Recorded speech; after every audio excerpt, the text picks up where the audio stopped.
আমি নারী, আমি মহীয়সী। আমার সুরে সুরে বেঁধেছ জ্যোৎস্না বিনাই নিদ্রাবিহীন শশী। আমি নইলে মিথ্যা হতো সন্ধ্যা তারা ওঠা, মিথ্যা হতো কাননে ফুল ফোটা।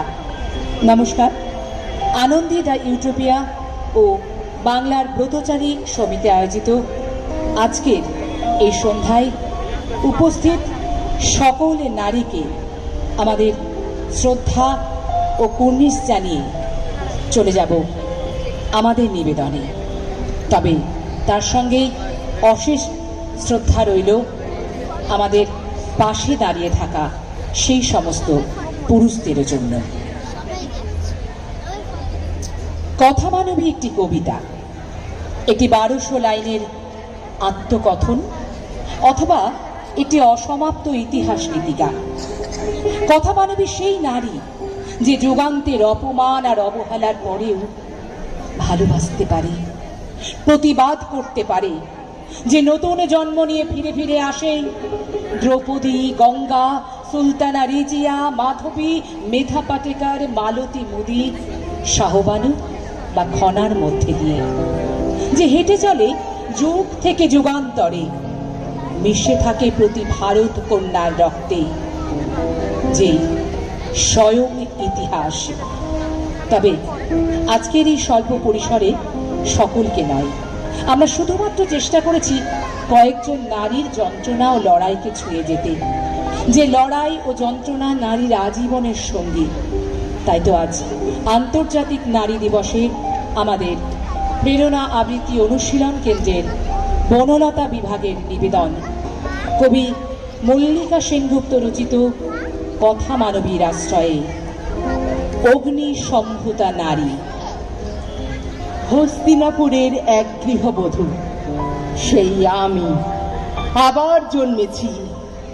ভারতবর্ষের দিকে যে মেয়েটি এই প্রশ্ন ছুড়ে দিয়েছিল, স্ত্রীকে পণ রাখবার অধিকার কে দিল স্বামীকে, তার মতো প্রতিবাদী 1000 বছর ধরে কখনো দেখেছ?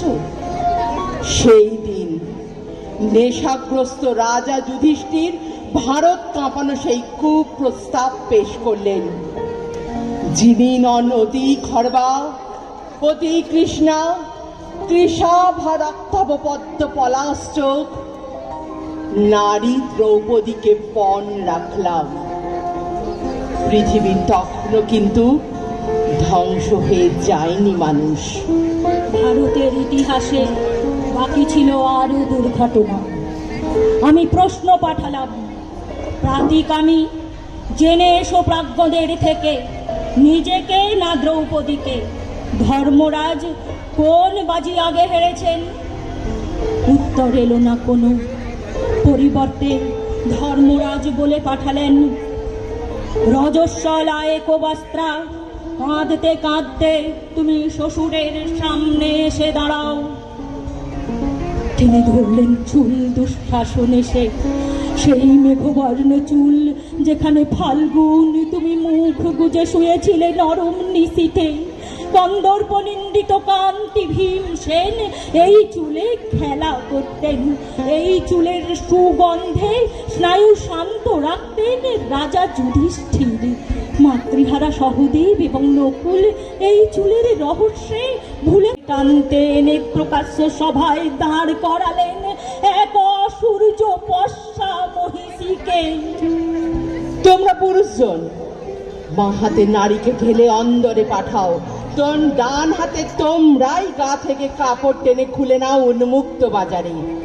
তোমরা বিধান দাও, তোমরাই বোবা হয়ে থাকো। পুরুষে পুরুষে যুদ্ধ, প্রতিশোধ রমণীর শ্লীলতা হানিতে। ধিক কুরু বৃদ্ধগণ, ধিক ঠুট জগন্নাথ ভারতবাসীকে। আপনারা চুপচাপ বসে দেখলেন এই অধর্মের জয়। ধিক ধিক ধিক। ভারতবর্ষের মেয়েরা কোনোদিন রাজা হয়নি, প্রজাও হয়নি। হয়েছে রাজার বউ আর প্রজার বউ, সুরানি, দুরানি আর খুঁটে পুরানি। একবার, শুধু একবার রাজা হয়েছিলাম, মাত্র কয়েক দিনের জন্য। আমি কথা মানবী হয়ে উঠেছিলাম সুলতানা রিজিয়া, দিল্লির শরীর। দিল্লির সিংহাসনে ভারতের তাক্তাউসে বসলাম প্রথম মেয়ে সুলতানা রিজিয়া আমি। মাসনাদে অনেক গোলাম, মাসনাদে অনেক কাটা, আওরাত মাথার ওপর দেখে চোখ টাটায় কত। যত আমি শাসন করি ওরা মাপে আমার শরীর, ওরা করে ফন্দি ফিকির কবে গদি উল্টে যাবে। হারেমের ভেতর অসুখ, হারেমের বাইরে অসুখ, বাদশাহ নেই সেখানে। ভোর হবে কার ইশারায়, একদিন খাস দরবার, আলো করে একটি পুরুষ দাঁড়ালেন সামনে আমার, ইয়াকুত জালাউদ্দিন। বেয়াদব হাই বেসারাম সে যুবক সভার মাঝে, বললেন খোয়াব আমার, শাদি করি সুলতানাকে। রাগেলাল উমরাহরা সচকিত সব সভাজন, আমি একা অতর্কিতে দিওয়ানা তার প্রণয়ে। একদিন গভীর রাতে ইয়াকুত নিধন হলো, হত্যার কারণ ছিল আমাকে কবজা করা। তার লোক আমায় তুলে নিয়ে এলো বন্দিশালায়। ভেবে দেখো কি পরিহাস, দিল্লির অধীশ্বরী, এত লোক রক্ষী, এত সকলেই নামক হারাম। আমারই বেতন ভোগী, আমারই বান্দা যত, শুধু ষড়যন্ত্র করে বাদশাহী উল্টে দিল। সুলতানা পুরুষবিহীন, পুরুষেরা মানল না তা। ইয়াকুত বিদেশি তাই তাকে খুন করলো ওরা। খুন হলো আমার হৃদয়, বাদশাহী খুন হলো আজ। ভাগাভাগি করলো ওরা নারী আর সিংহাসনে। রিজিয়াকে আলতুনিয়া কিনে নেবে খুনের দামে। বাহারাম শত্রু আমার, মাসনাদ ভাগ্যে তারি। বানরের পিঠে ভাগের মাঝে আমি একটি নারী। মেয়েরা দরিদ্রের মধ্যে দরিদ্রতর, অপুষ্টদের মধ্যে চরম অপুষ্ট, আক্রান্তদের মধ্যে অধিকতর আক্রান্ত। আমি কথা মানবী কথা বললে সবাই কানে হাত চাপা দেন, আহা এছাড়া কি আর কোনো কথা নেই, ভদ্র সমাজে এসব কথা আবার কেন? এই যে এসব বলছি আমি, আপনারা শুনবেন তো, শুনবেন তো পুরুলিয়ার আদিবাসী মেয়ে মালতী মোদির কথা। যখন একটি মেয়ের শরীরে নেমে আসে কালো রাক্ষস, মেয়েটি যখন একা ভাঙচুর, একক রক্তক্ষরণ, নিজের স্বদেশে মেয়েটি যখন আক্রমণের শিকার, পার্টি তখন বলবে মেয়েটি দুশ্চরিত্র, ময়লা। সংসদে ঝড় চাপান উত্তর সরাসরি সম্প্রচার। ধর্ষিতা মেয়ে ততদিনে একা, এক ঘরে কান্নায়। গোলাপ নয় সে, মালতী মোদি, অগ্নি গর্ভ সে কন্যাটি। ঠিক করেছিল আর সইবে না। যেই না বাবুটি এক পা দুই পা ভেতরে ভেতরে শক্ত মালতী, আজ এসপার নয় ওসপার। মালতী খুলল কোমরের কষি, বাবুর বাসনা ধরো ধরো যেই এক ঝটকাই তার বুকে পেটে ছুরি বসিয়েছে আগুন মালতী। আজকে মালতী স্বয়ং দুর্গা, রাক্ষস মেয়ে, এভাবেই মেয়ে বাঁচায় নিজেকে। মালতী মোদিকে বাঁচাতে আসে না রাজার কুমার, রূপসী ও রাক্ষসের গল্প এভাবেই পাল্টায়। মালতী একাই বাঁচতে শিখেছে, আগুনের মতো বাঁচা। কিভাবে বাঁচবে মালতী মুদিরা? যত হইচই আস্ফালনের গোড়ায় গলদ, পার্টি পুলিশ স্বয়ং সেবক সকলেই কেনা, রাক্ষস বাবু সকলের প্রিয়। ওসি বললেন ডায়েরি হবে না, তোরা বদমাস, ভদ্রলোকের নামে অপবাদ দেবার ধান্দা। তাছাড়া এটা তো ধর্ষণ নয়, সেসব তো কিছু হতেই দিলি না। এফআইআর এর ওঠে না প্রশ্ন। 7 দিন পরে क्या सीन है, পার্টির দাদারা হম্বি তম্বি, মালতীকে বল ডায়েরি তুলতে। এত হইচই সোর মাচানোর ফল ভালো নয়। বলে দিচ্ছি রে, লাল নীল সাদা সবুজ পার্টি সকলেই বলে ডায়েরি তুলে নে। মালতী একলা গোছ হয়ে থাকে, মালতী একাই বাঁচতে চেয়েছে, মান সম্মানে বাঁচার জন্য। অস্ত্র নিয়েছে আঙুলে আদিবাসী মেয়ে, তার কথা কেউ শুনতে চায় না এদেশে। যে মাটিতে তার জন্ম হয়েছে রাষ্ট্র সেখানে অন্ধ, রাষ্ট্র সেখানে অন্ধ, পুলিশ অন্ধ, আইন অন্ধ, অন্ধ গায়ের মানুষ। রাষ্ট্র সেখানে অন্ধ। মালতী শুধুই বাঁচতে চেয়েছে আগুনের মতো বাঁচা। কোন কোন মেয়ে স্বয়ং আগুন, গায়ের মানুষ দেখলো আগুন জ্বলছে, সেই আগুনের মধ্যে জ্বলছে মালতী আগুন কন্যা। সেই আগুনের মধ্যে জ্বলছে মালতী আগুন কন্যা। আমি কথা মানবী, তোমাদের শোনাবো বলে যুগ যুগ ধরে আমি লিখে চলেছি।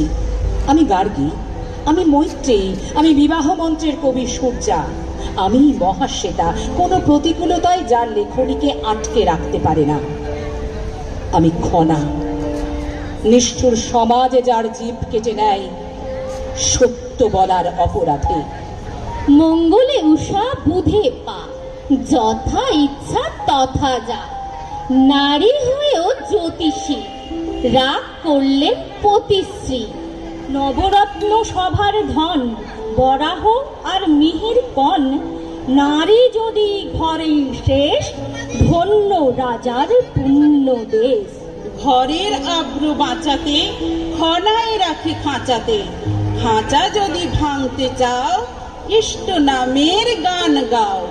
যেই গিয়েছে রাজসভা, কেটে নিলাম পাপ জিহ্বা। যে মেয়েদের বাড়বে বার, তাদের হবে হবেই ঝাড়। কি সুন্দর একটা দেশে বড় হচ্ছিলাম। সমুদ্রটা সবুজ আর আকাশ নীল গ্রাম। তুঙ্গে ছিল বৃহস্পতি, আকাশ হাতের তালু। রাহু এবং কেতুর ভাই চাঁদ সেখানে ঢালু। চাঁদের আলোয় তার সঙ্গে প্রথম শিহরণ। জলে ভাসান বাংলা ছেলে মিহির তনুমন। বউটা বড় বেহায়াত, মিহির শুনে রাখ।